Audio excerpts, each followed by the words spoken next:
Vilma e Giampaolo, una coppia unita, molto cordiale e sorridente. I residenti del condominio di Via Aquileia a Verona sono sotto shock, sono sconvolti dall'omicidio dei coniugi. Una vicina, che preferisce non farsi riprendere, racconta la loro passione per i gatti e il loro ultimo incontro. Lei era una signora splendida, veramente, era una delle poche con le quali avevo fatto amicizia, perché lei è amante dei gatti come me, ne aveva 3.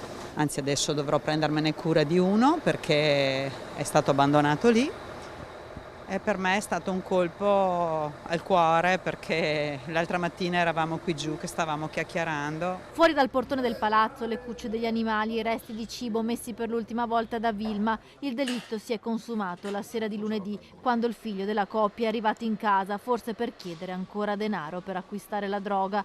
Rosa, l'amica che vive al piano di sotto, non riesce a credere a quanto accaduto. Una persona adorabile. Non riesco, non ci riesco, sono sotto shock. Era mia amica, capito? Mi dispiace. Figlio lo conosci? Ma era un po' preoccupata per il ragazzo, per suo Sì, figlio? era molto strano, io lo conosco da 30 anni, però lei era molto riservata, non ne faceva parola, non diceva mai niente, era una persona stupenda, stupenda. Anche Augustus, il dirimpettaio, ricorda la gentilezza dei coniugi Turazza. Osvaldo invece conferma era taciturno, spesso trasandato e senza un lavoro fisso. Io pensavo c'è qualcosa non va per lui, spiritualismo.